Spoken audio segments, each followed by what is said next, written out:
Cet épisode a été rendu possible grâce au CNC et à nos partenaires. Un grand merci à eux. On va continuer à en parler, notamment de la lutte cette fois-ci contre le racisme, le nouveau visage de l'antiracisme. Je vous propose que nous accueillions sur ce plateau une nouvelle invitée, Safia Ait Warabi.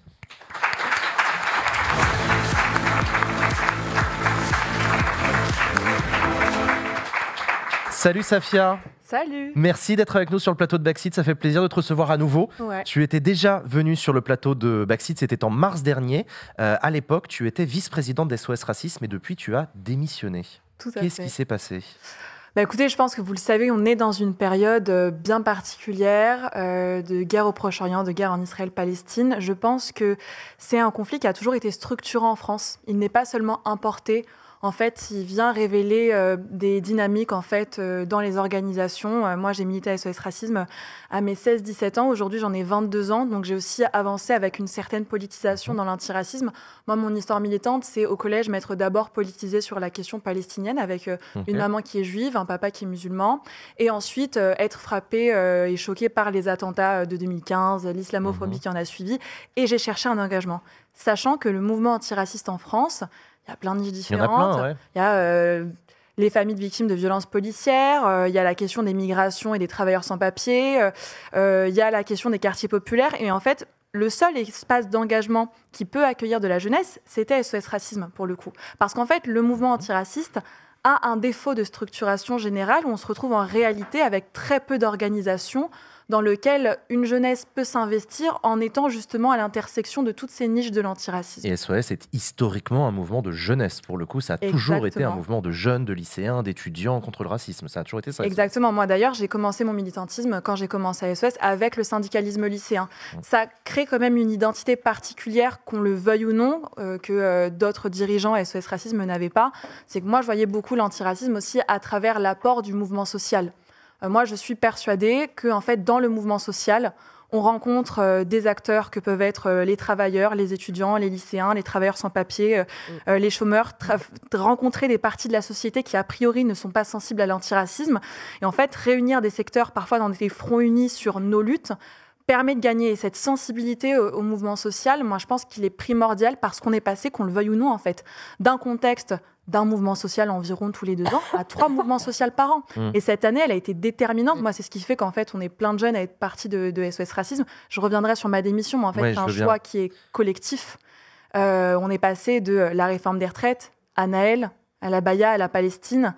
Et ce qu'il s'est passé, c'est que depuis le 7 octobre, premièrement, il y a eu un désaccord fondamental avec la direction de l'association dans laquelle je faisais partie. C'était qu'en fait, nous, on avait constaté dans le secteur notamment étudiant, mais aussi avec d'autres militants jeunes, qu'on avait l'impression que la direction participait à l'invisibilisation ambiante des victimes palestiniennes.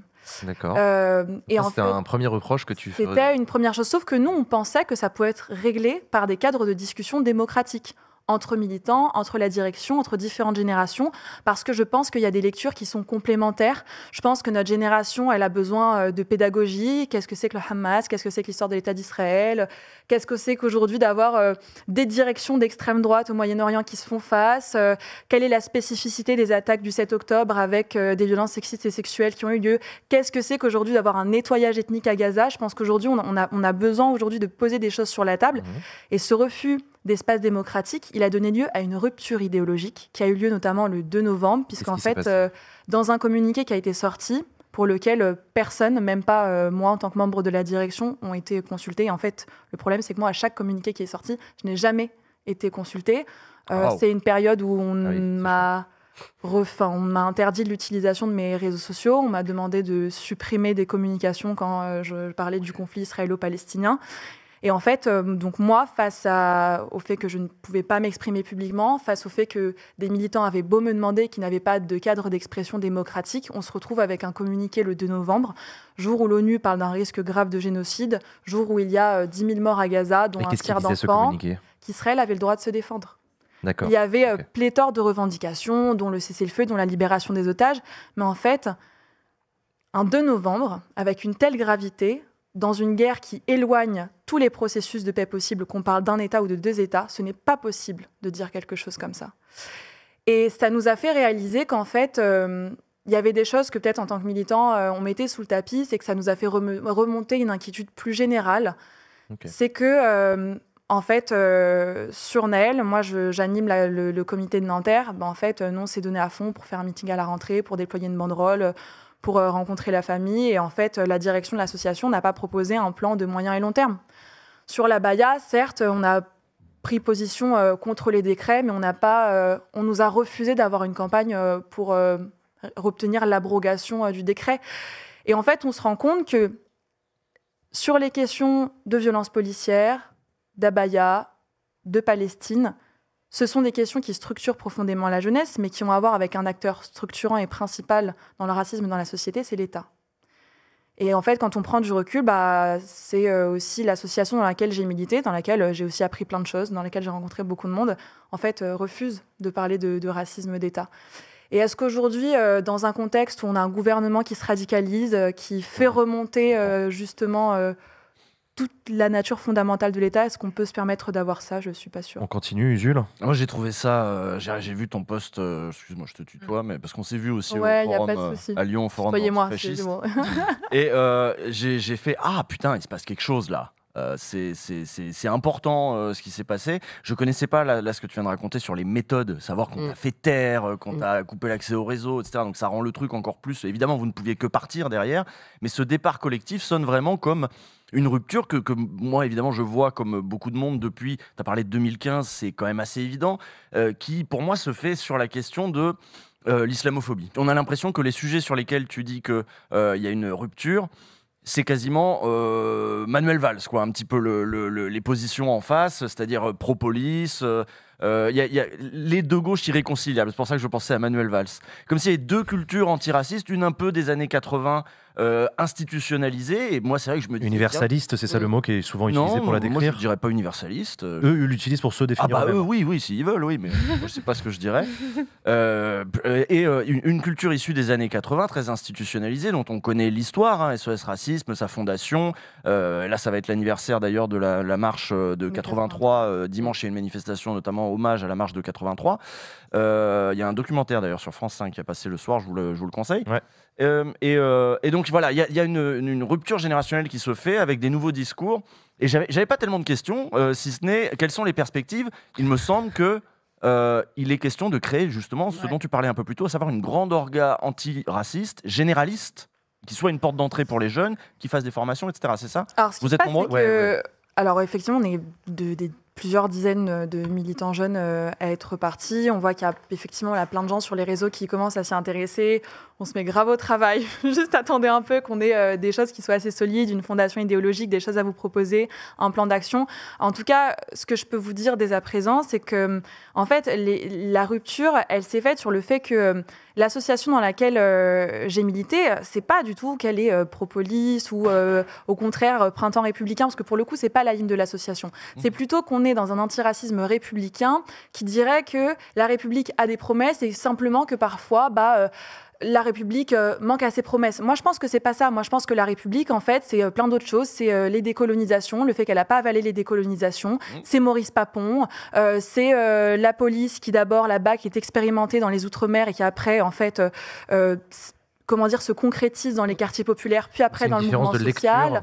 Oui, en fait, c'est une différence de lecture qui est extrêmement profonde et qui remet en question l'acteur principal et qui est l'État, quand bien même on a des discriminations dans les cadres de l'inter-individuel et du privé. Et en fait, ce que je veux dire, c'est que il y a la question de l'islamophobie, mais pas que. Moi, je vous le dis aussi en tant que personne juive, c'est aussi comment on acquiert de nouveau une offensivité dans la lutte contre l'antisémitisme et qu'on n'est pas à la botte, soit de l'extrême droite ou de ceux qui font passer la loi anti-immigrés de Darmanin, parce qu'en fait, la lutte contre l'antisémitisme, c'est une lutte antiraciste et que moi, je vous le dis aussi en tant que personne juive, je refuse qu'elle soit isolée des autres luttes contre le racisme. Il y a aussi le fait, qu'on se le dise, moi, j'aurais voulu qu'on nous laisse la liberté en tant que jeunes militants antiracistes dès à présent de nous laisser nous engager, parce que ça, par exemple, on ne pouvait pas le faire, nous engager dans les comités Palestine, dans les lycées et dans les facs.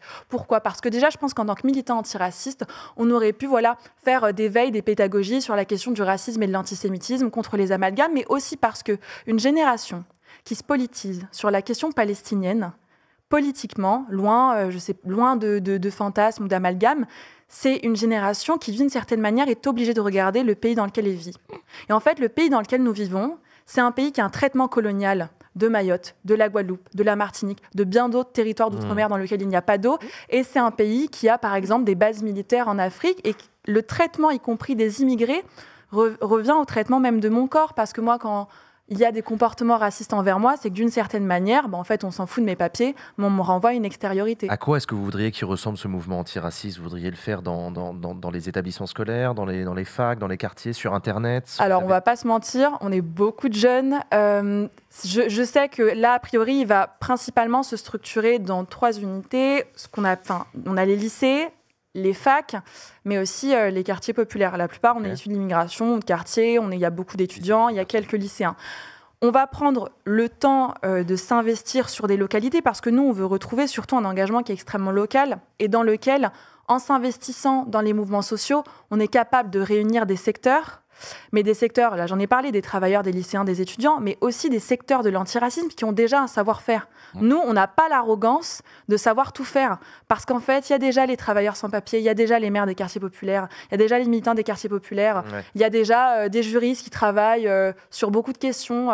Donc en fait, moi je pense qu'on va être une organisation de jeunesse avec les objectifs, pointer premièrement la responsabilité de l'État, soutenir sans tabou les causes internationales, pouvoir penser à la réflexivité de l'articulation entre les politiques extérieures de l'État français et les politiques intérieures, savoir dénoncer le traitement colonial des Outre-mer, et enfin, sur le sol français, savoir réunir des secteurs qui ne se parlent plus pour faire en sorte de gagner, parce que je crois que c'est ça la question principale. Depuis plusieurs semaines, on voit la droite et l'extrême droite s'agiter, notamment en profitant des drames, je pense de la mort de Thomas à Romans-sur-Isère. Par exemple, on a vu des groupuscules défiler dans les rues, parfois l'intention de faire des ratonnades à l'ancienne. Est-ce que tu penses que les annonces de Darmanin sont suffisantes au point où on en a? Il a annoncé des dissolutions de groupuscules. Mais Darmanin, il est rigolo. Non, mais je l'ai entendu. On peut rigoler parce que pour le coup, Darmanin, il a annoncé seulement un nom. Le nom d'un seul groupuscule, c'est la division Martel. Qu'on s'entende bien sur ce que c'est la division Martel. C'est 10 pélos à Paris qui ont entre 14 et 22 ans, qui sont extrêmement jeunes, qui ne sont pas déclarés en préfecture, qui n'ont pas de locaux, qui n'ont pas de drapeau, qui parfois font des descentes en région pour des actions extrêmement violentes. On parle d'expédition punitive et de ratonnade. Simplement, la dissolution, ça va changer quoi pour eux, vu que matériellement, ils n'ont rien? Les personnes seront là. Enfin, moi, je souhaite que les personnes restent là, mais les idées seront là, surtout. Et puis, ce gouvernement fait rire. Ils ont retiré à la dissolution toute dimension d'exceptionnalité, en dissolvant les associations musulmanes, en pointant du doigt les écolos. Enfin, je veux dire, en fait, nous, à gauche, on a peur parce qu'en fait, à chaque fois qu'il y a une dissolution de l'extrême droite, on se dit, est-ce que c'est nous les prochains? Et là, je crois que le contexte, c'est la priorité, c'est la bataille des idées. Parce qu'avec un gouvernement qui fait passer une loi immigration, ils sont eux-mêmes en train d'entretenir à grande échelle le fantasme de immigration égale délinquance. C'est ce gouvernement, le précédent, soit Emmanuel Macron, qui a été le premier à parler de wokisme et d'islamo-gauchisme. Moi, le GUD, quand il vient à la fac de Nanterre et qui distribue des tracts où il y a écrit la fac de Nanterre, la fac de machin, c'est des facs de wokistes et d'islamo-gauchistes, qui sont les premiers à avoir utilisé ces mots? C'est le gouvernement. Quand on entend une manifestation à Lyon de 160 fachos qui disent immigration, délinquance dehors, en fait, les personnes qui arrivent à imposer ces thèmes-là de manière mainstream, c'est le gouvernement. Sacha ? J'ai une question un peu personnelle. Tu pointes beaucoup la responsabilité de l'État. Est-ce qu'à un moment, tu t'es dit que plutôt que choisir le monde associatif, pourquoi pas choisir le monde politique peut-être pour faire un peu plus bouger les choses ou d'une autre manière, je sais pas. Très bonne question. Alors, moi, je suis pas du tout une meuf des partis parce qu'en fait, je pense que ça renvoie aussi à mon histoire personnelle. Moi, je viens pas du tout d'une famille militante. Moi, mon papa, il est travailleur dans le bâtiment. Ma maman, elle est aide-soignante. J'ai été élevée avec des valeurs, ce qui a conduit à des politisations. Mais moi, les partis, ça a toujours été un truc inatteignable pour moi. Mais en me politisant, et là où je rejoins ta question, c'est que je crois que l'antiracisme doit s'inscrire dans un projet de société. Et souvent, les projets de société sont portés par les partis. Aujourd'hui, je t'avoue que je ne me reconnais pas dans un parti. J'ai beaucoup de mal, je pense, comme beaucoup de jeunes de ma génération. Si ce n'est que je vois des évidences, c'est que pour moi, il faut un changement profond, radical, qui a à voir avec notre système économique, qu'on ne pourra pas rester dans le régime étatique qu'on connaît actuellement. Et pour terminer, moi, je pense que ma priorité en tant que militante antiraciste, c'est là pour l'instant de contribuer au mouvement antiraciste qui, qu'on le veuille ou non, a une structuration faible en fait. Usul ? Oui, moi c'est le symptôme de ça, de cette structuration faible, c'est le manque de réponse. Tu as complètement raison quand tu dis qu'il faut travailler sur le terrain idéologique, il faut travailler sur le terrain politique et social aussi. J'ai été sidéré de voir, justement, après la mort de Nahel, la gauche atone, ou divisée, où chacun joue sa petite partition dans son coin, 7 octobre pareil, et puis surtout les bombardements après. Bon, il n'y a pas de stratégie commune, il n'y a rien. Et là, qu'est-ce qui se passe en effet maintenant, là, depuis Romans-sur-Isère, il y a des fascistes dans nos rues, tranquille, et pas de réaction de la gauche. Aucun, rien, pas de... Moi, je me suis dit, il y a une autre époque où on aurait envahi la rue. En 1934, quand il y a les ligues fascistes qui défilent, derrière, il y a la CGT qui envahit la rue. Là, il y a un rôle pour les syndicats, il y a un rôle pour les partis. En effet, les partis ne sont pas en état de mener ce combat-là. Donc, je pense que c'est très, très nécessaire de structurer de nouvelles organisations qui pourraient être l'étincelle aussi pour structurer ce truc-là. Pourquoi il n'y a pas de grande marche ? Pourquoi il n'y a rien ? Tu l'expliques comme ça, par l'absence d'organisation, de structuration ? Il y a une absence de structuration et moi je pense qu'il y a un défaitisme qui traverse notre camp social et qui traverse même les directions des partis, les directions syndicales. Et ce défaitisme, moi, il me fout la rage parce qu'en fait, on vient de connaître une année qui, aussi dure soit-elle, et je vous le dis, je vois aussi plein de jeunes dans un contexte d'inflation, on galère, même moi là je suis à découvert ce soir. Mais ce que je veux vous dire, c'est qu'en fait, on a des esprits qui sont révoltés, on a des esprits en colère, mais pas que, parce qu'en fait, on voit qu'il y a des gens qui savent proposer du pour, qui ne sont pas seulement contre, et qu'en fait, elle a les directions qui sont plus à la hauteur, c'est bon, on va pas chouiner, et il y a des travailleurs, il y a des lycéens, il y a des étudiants, il y a des jeunes en fait qui veulent proposer des choses, et les gens qui sont pas contents, ils ont qu'à voir ailleurs. Léa, pour le mot de la fin. Oui, pour le mot de la fin. Moi, je me souviens surtout de la proximité historique des SOS Racisme avec le Parti Socialiste, avec Drey et compagnie, qui étaient toujours là. Tu parles de... tu as l'air assez clair sur la question et plutôt disposé à parler de ça, donc je me permets de te poser une question où je vais mettre vraiment les pieds dans le plat. Quand tu dis ça bloque, on m'a interdit de faire des choses, etc., je veux dire, aujourd'hui, qui est à la manœuvre chez SOS Racisme, en fait ? Oui, j'avais demandé aussi. Ouais, on a juste le président. Mais c'est qui ? C'est Dominique Sopo, vous le connaissez. Dominique Sopo, oui, d'accord. Oui, non, je me disais. Il est revenu, il est redevenu président. C'est Dominique Sopo, des membres du bureau national. Aujourd'hui, en tout cas, pour le coup, il n'y a aucun parti, même pas le Parti Socialiste, qui s'intéresse à SOS Racisme. Moi, ce que j'ai constaté, c'est que le travail de nombreux jeunes à SOS Racisme, et je ne suis pas toute seule, ont contribué à dépoussiérer l'image de l'association.